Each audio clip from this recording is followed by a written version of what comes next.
welcome to the Inviting Shift podcast. I'm so excited that you're here. This is the Midlife Woman's podcast for a confident and joyful journey. I'm your host, Christina Smith, and twice a week I'll be bringing you topics that impact midlife women the most. I hear it from my clients. They have health concerns around perimenopause and menopause. We have mental and emotional challenges going on that I want to help you manage and work through.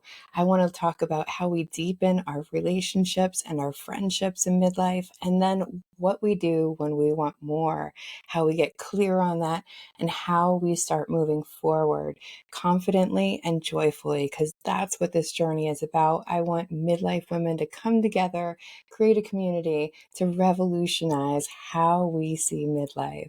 Tune in for this week's topic.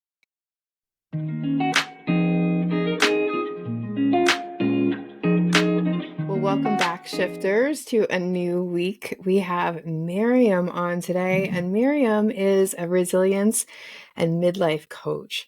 So we are talking to someone who even, specializes in relationships as well as just resilience, right? Because I think in midlife, we need a lot of resilience in our friendships sometimes. But that's just my personal opinion.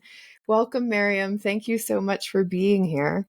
Thank you. It's a pleasure to be here. Yeah, I'm looking forward to this conversation. But before we start, because I know friendships is such a big thing in midlife, a lot of us are letting go of our kids. We're a little bit more comfortable in our careers, maybe. And now we're like, okay, so where'd all my friends go? But before we start that conversation, tell us a little bit more about you.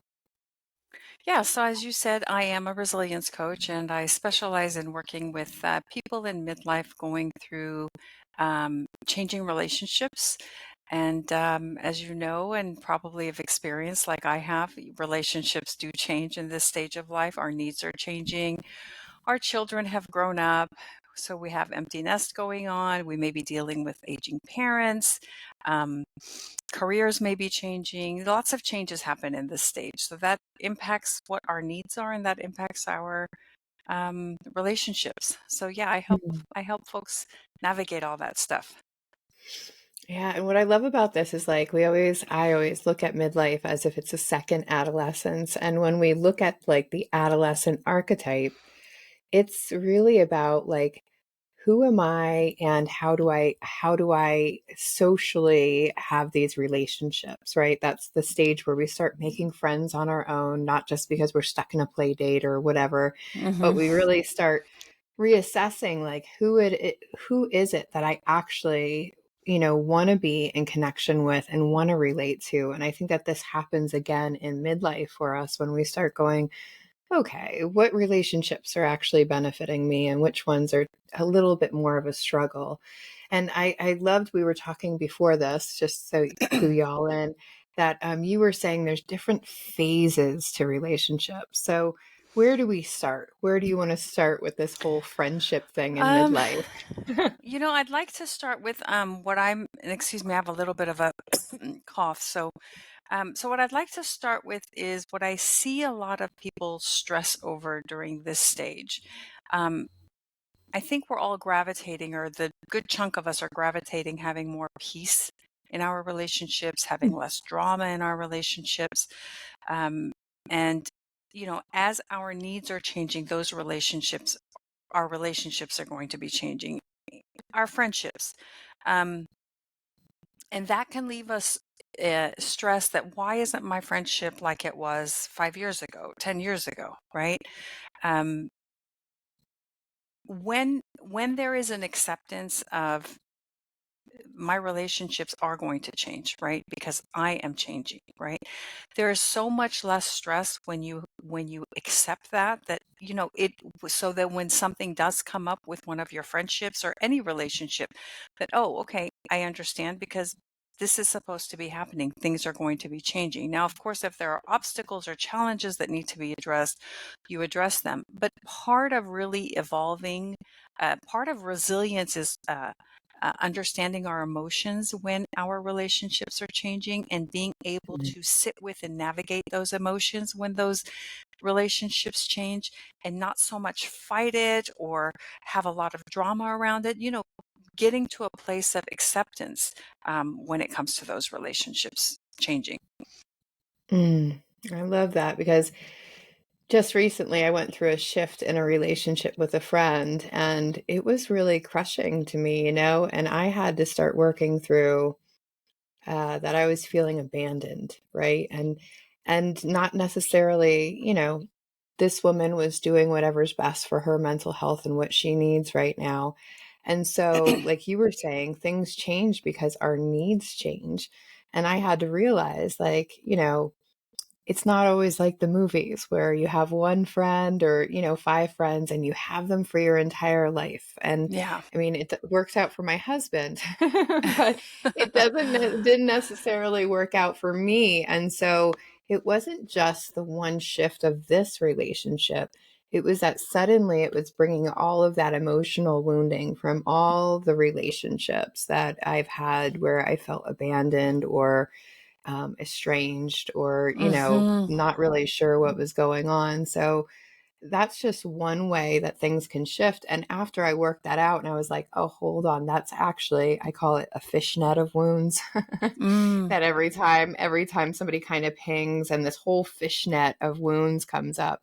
And I yeah. forget that it's not about just this relationship. It's about being able to more work through it and be like, well, relationships are meant to change. They Yeah. aren't going to stay the same. Like, even if you're married for 50 years, your relationship at year 0, year 10, year 20, year 30 are all Exactly. going to be different.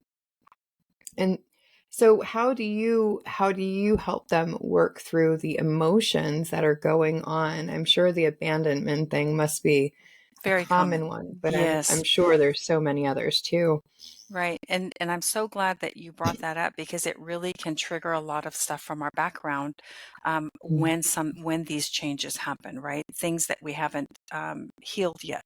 But I mm, think it's such a it's so insightful and such a gift if we're able to notice, oh wow, this is triggering something in me that has really nothing to do with this current situation, but stuff from my background that uh, maybe this is an invitation for me to do some of my inner work, right? mm, It's really easy for us to fall into the blaming and pointing and getting angry at the other person when in fact, first of all, we don't know what other people are going through. I mean, we may think we do, but we really don't know what other people are going through.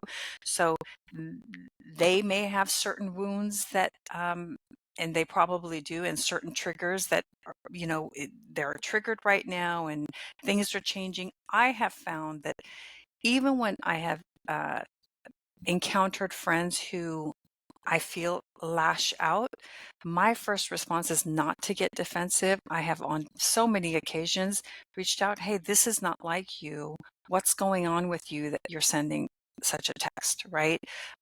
So mm, being aware of not getting defensive first, because most of the time it has nothing to do with us. A good chunk of the time it just has to do with what that other person is going through.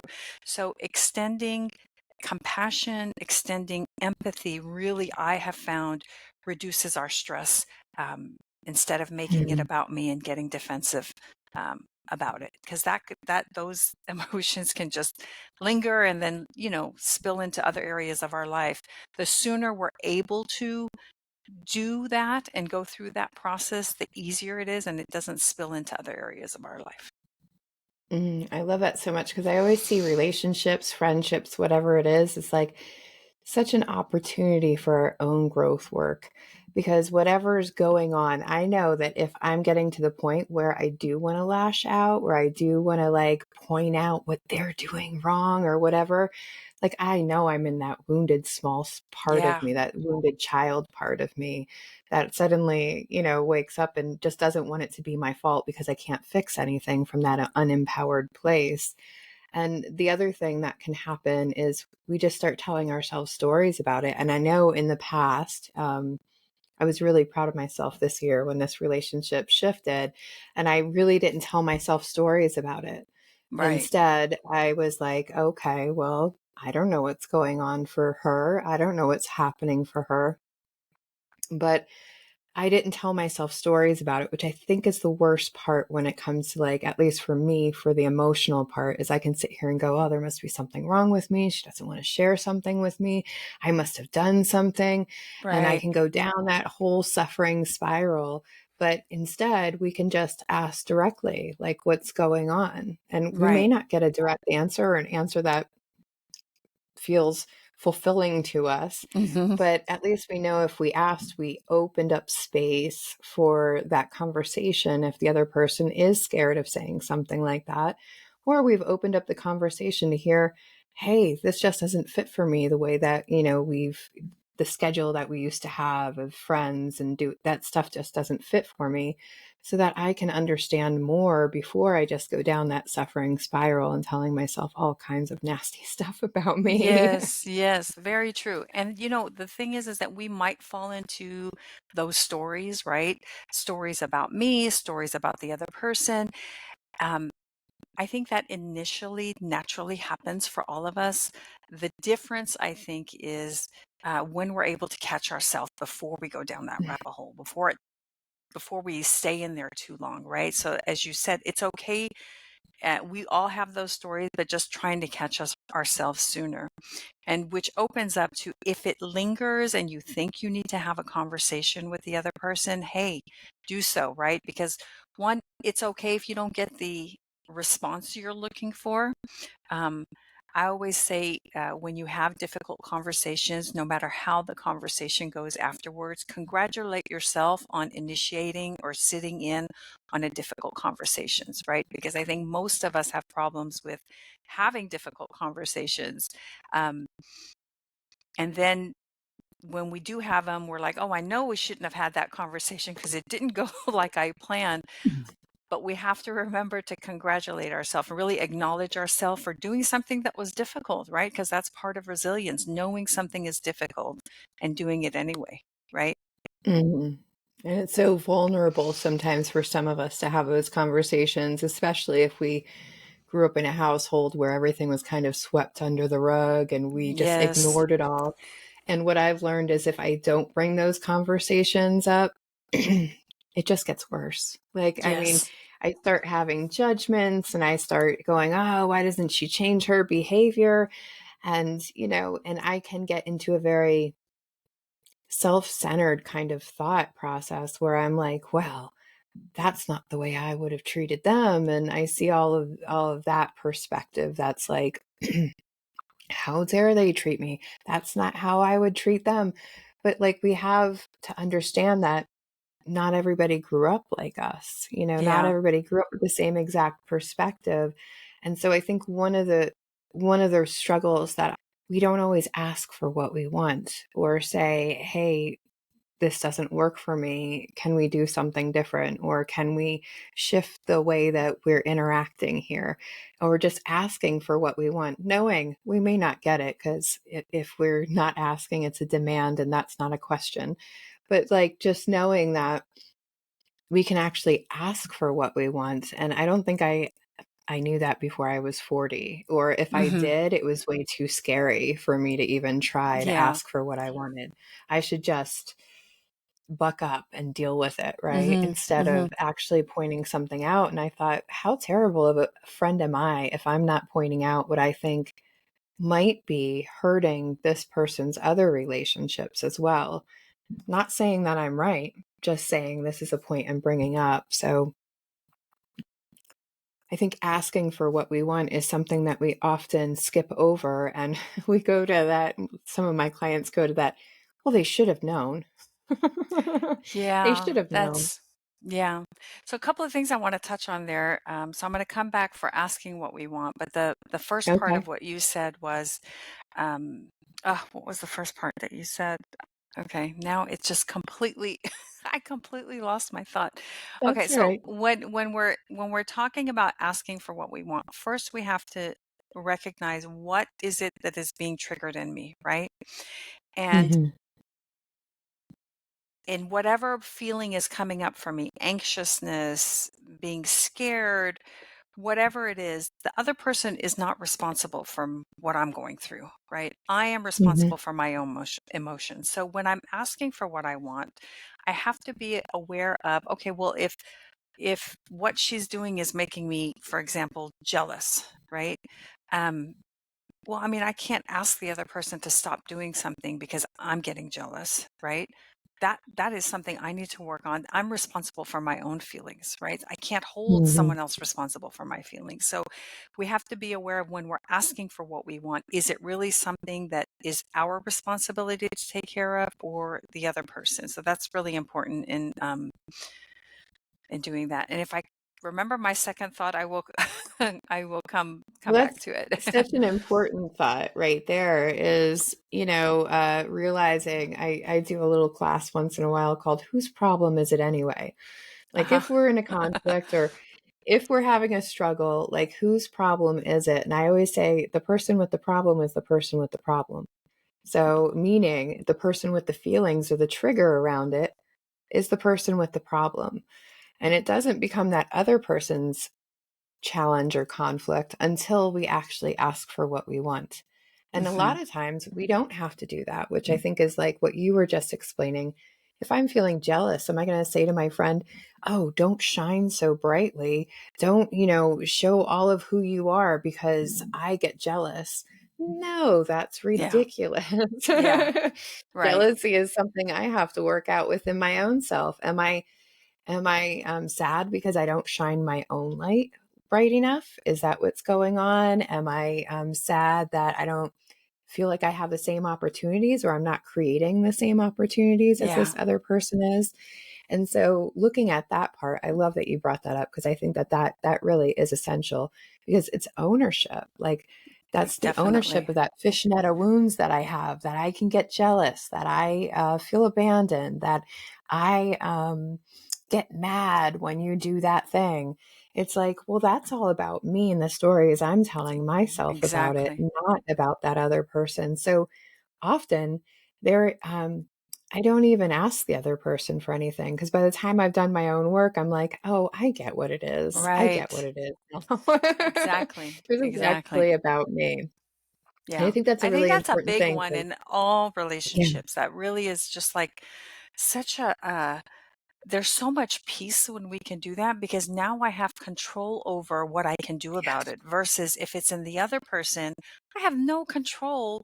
I mean, I have a hard enough time controlling me, let alone trying to control somebody else, right? So, but Mhm. when it is me, I have so much more control over it, right? Who can I reach out to? Can I reach out to my therapist? Can I reach out to my coach? Can I reach out to a friend? What is it that I can do to now wrap my head around this thing that's going on in me? Because it's just such so much more controllable when I can Mm, take ownership over it. I love that, and, like, for me, most of the time when I work through these things with my clients, it's usually something that they can control, right? In the fact of like boundaries. I'm not creating boundaries for myself, and therefore I'm allowing this person in spaces that I don't want them in, or Yeah. to act in ways that I don't find acceptable, or whatever the thing is. It's me being mad at me for not making those boundaries. Right. And there's a little bit of anger, don't get me wrong, my inner child wants to put this in, says there's a little bit of anger at the fact that I have to make boundaries, right? That I Yeah. I can't get, but it's like the grown-up part of us goes, yeah, we're all people. We're going to have different perspectives, different ways of Yep. approaching things. We're going to have to make our own boundaries. And Yeah. I want to bring up just one point because so many people are like, well, I created boundaries for her. You don't create boundaries for other people. You create boundaries for yourself. A boundary isn't like, I don't like you doing that, so you can't do that around me anymore. A boundary is like, if I see you doing that and that feels unsafe to me, I'm going to remove myself from that situation so I can Right. feel safe. It's what I'm going to do if Right. this continues. And I think that that's a huge, major thing for us to look at. Yes, we're adults. You're going to have to make boundaries with yourself. There's no perfect relationship out there in which the other person is always going to know what you need, what you like, what you don't like, what your limits are. So we have to make that for ourselves. And what I loved about what you just said is when it's us, we have so much power. That's like true empowerment, is that Yeah. I don't need to control this relationship or this other person. I just need to control how I show up to it and Yeah. what work I do around it. And it's such a gift to be able to do that growth work. And speaking of that, this is what I've also noticed is you were talking about phases of friendships. And I think that this is really important because what can happen is somebody can do a lot of their own inner work and the other person's not necessarily doing the same kind of work. And I've seen that be like a real rift in relationships. Yeah. And I used to see it, and my clients always see it as like, this is a break in the relationship rather than this is a shift in the relationship. Hmm. And so as I do more personal growth work, I'm probably going to seek out friends that are also doing some personal growth Yeah. work. It's helpful to be on the same level. Yeah. I agree. Um, And we have, and it doesn't mean that we disconnect from the other person, right? It doesn't mean we are Right. estranged from the other person. I have so many friendships that have evolved. I still am in touch with them. We talk on the phone, we chat through text, but it's different than it was 5 years ago or 10 years ago, right? We've evolved. They've gone in a certain direction, right? And they may be um, spending their time with certain people, and I've gone in a certain direction. I always say estrangement is like negative energy, right? And if a friendship is leaving a bad taste in your mouth and is just lingering where it's hard for you to bump into that person, or it's hard for you to look at their picture or see their name in your cell phone still in your contacts.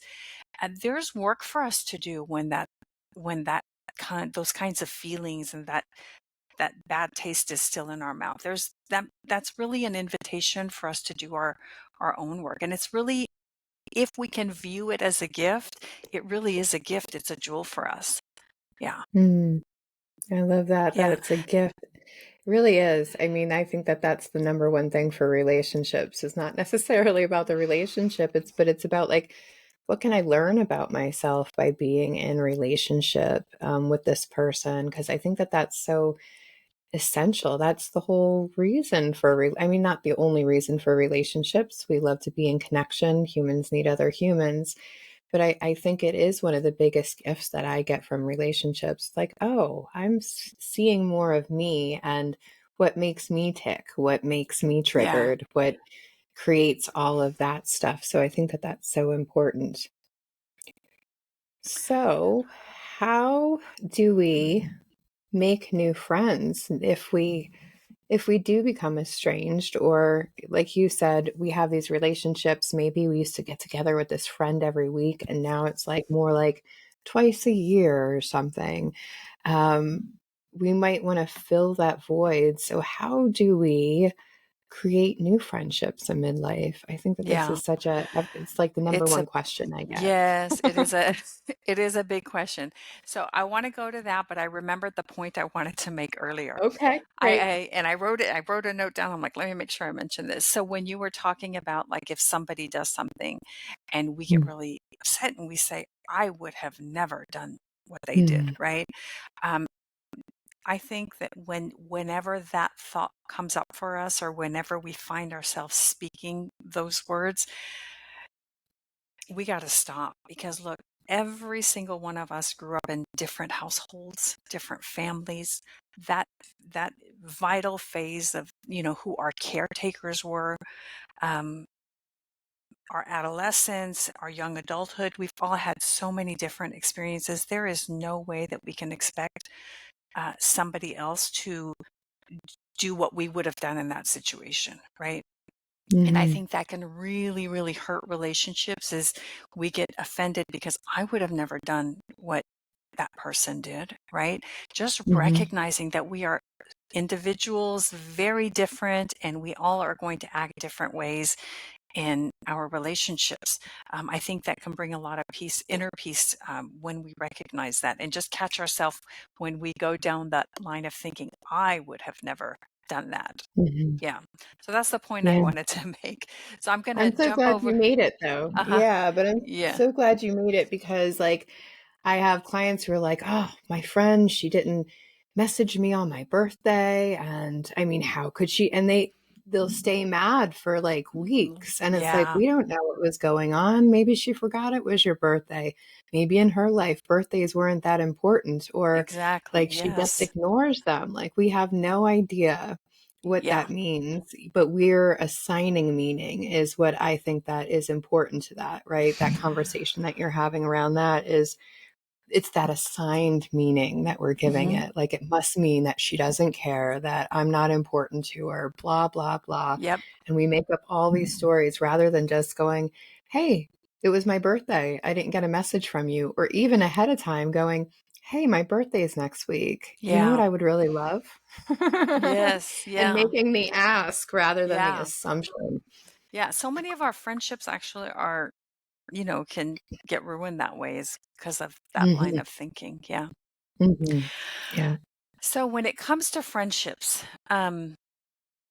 or making new friends, I always say, it's we can't do it if we're just sitting down on the couch wishing for new friends. And I see that a lot, that people are not putting themselves out there and saying, I want new friends. So it won't happen that way, right? Because we are not going to school, so we're not surrounded by getting to know people. A lot of us are working from home or not working anymore, so we don't have that work environment. So we really have to make an effort as we get older to build new connections. So I have found a couple of different ways that I have found that this works is figuring out what our interests are, right? And signing up for classes that have those interests, right? Um, this is how we connect with other people with similar values and similar interests, right? So those classes and gatherings and groups are really good. And we have like platforms like Meetup um, that have those things. And if you're in your neighborhood, there's the Nextdoor app. You can like, get people together. And if you don't see a class, you can always create your own group, right? So those classes and groups where our interests are the best places to meet people. Um, Another area is volunteering. Recently I started volunteering at our local shelter. I mean, I'm looking on Nextdoor and I see there are so many needs right now. The shelters are overpacked. I like dogs. I like dealing with the psychology of dogs. So I'm like, let me volunteer at my local shelter. I've made so many new connections. It's like my brain is growing in so many new ways dealing with, the place that I'm volunteering. So those two areas, I think, are someplace where but we have to make an effort. First, we have to, figure out what our interests are, and then actually taking time to research, where can I find these groups? Where do I want to volunteer? Um, and then once we meet those people in those circles, making an effort to meet with them outside of those classes and outside of the volunteer environment so that we can see, do I still connect with them outside of that setting, right? How well do I connect with them outside of that setting? So I think that's important too. So those are the suggestions that I have, and I know it takes effort, but we just can't do it just sitting and wishing for it, which I see a lot of women are just dismayed and they're like, oh, I need new people in my life. So it takes a little bit of an effort, but it's so well worth it. I've done it in my own life, and I help my clients do that. So it's really rewarding because not only can you make good friends, right? You can make good friends that you can have coffee with, meet with, chat with, but you also extend your social circle, right? So you can make good friends, and then just on that, just the rings of the social circles that we have, that gets extended too, because everybody knows another 10, 20 people that they introduce you to, right? They invite you to a party, you got another 10, 20 people there. Who do you connect with? Um, yeah, so those are great ways to do that. I love that so much. And yet, like, I feel you on the we want to sit on our couch and just have good friends, like, walk up into our living room and be like, Yeah. hey, I'm here to be your friend now. And, like, unless you're just ordering DoorDash every day Yeah. and making friends with the DoorDasher, it's a Yeah. little bit more challenging. And I moved from the East Coast to the Southwest about 5 years ago. we knew no one. I mean, other Mhm. than my son was here, but we knew no one. And people are like, well, how did you create such a great circle of friends in Arizona? I don't understand it. And I was like, well, I did the work. I Yeah. did go to meetup. I did find some meetups of things like hiking and stuff, things that I like to do. And I wanted to have like something more. I wanted to create a circle of women. So what did Mhm. I do? Is I created it. I created an open circle for women to come share whatever is going on for them, whether it's celebrating or doing, talking about the hard things.